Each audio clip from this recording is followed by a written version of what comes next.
कहो मिल गई बंगलिनिया से छुट्टी। अरे ताड़ाताड़ी खाना दो ना, खा के फिर ड्यूटी पर जाए के बा। बंगलिनिया फोन कर छे। आए अरे तोड़ा ताड़ाताड़ी करले से किचू होबे ना। ला हुड़ ला। ठीक है हम आवत तनी। एक सकाले के गइल बिकाले आइल ह, अबर पता न कहाँ जाइला कहता। की गो चुपचाप बैठबे कि लात खाबे। झूठो बंगलिनियन के बदनाम करता इस साला, खुदे बड़का ठरकी ह।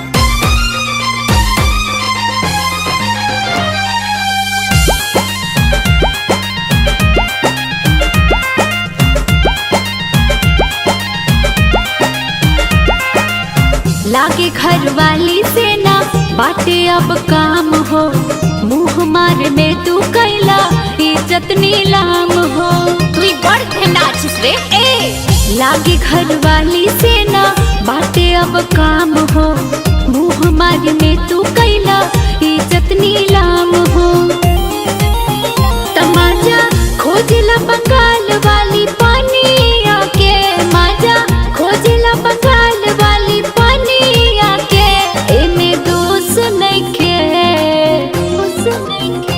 एमे दोस्त नइखे कौनो बंगलिनिया के। तहरे आदत भइल राखे के नचनिया के। ओए हम गंडगोल करबे। अरे गोंडोगोल करबे त बेटा तू ही मोरबे। अरे बेटा कहत रे। हाँ त का तू ही खाली आबो जाबो जानेला।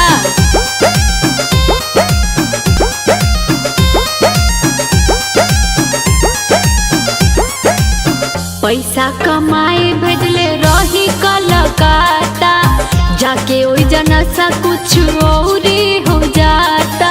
अपन रहन सुधार ला ना त एक छलेटा सेल में जाबी तू जेल में। पैसा कमाए भेजले रही कलकत्ता, जाके वहाँ निशा कुछ औरी हो जाता। हरदम फेरा में रहेला सौतिनिया के, हरदम फेरा में रहेला सौतिनिया के। एमे दोस्त नइखे,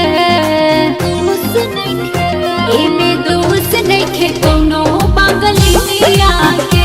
तहरे आदत भइल राखेला नचनिया के। আমি যাবো তা যাবো, भले ना खाबो बाकी जाबो।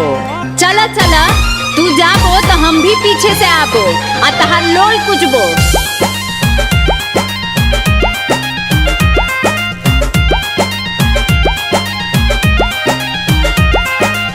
नेचर सिग्नेचर तहर कबहू न बदली, झूठे बदनाम बा बंगाल के चित बदली। अरे बोका बंगाल जाबे तो झाल मुड़ी खाबे, हई पटना की मलाई कहाँ पावे। नेचर सिग्नेचर तो हर कबहू न बदली, झूठे बदनाम बा बंगाल के चित बदली। जान ले विष्णु सुधारना अपना रहनिया के, विष्णु सुधारना अपना रहनिया के। एमे दोस्त नइखे, दोस्त नइखे, एमे दोस्त नइखे कौनो बंगलिनिया के। तहरे आदत भइल राखे के नचनिया के। कुकुरे के बच्चा, सुअरे के बच्चा, गाय के बच्चा, भैंस के बच्चा, केकरो बच्चा इतना ढेमना ना हो सकेला जितना ई ढेमना गिरी आदमी के बच्चा होके करेला।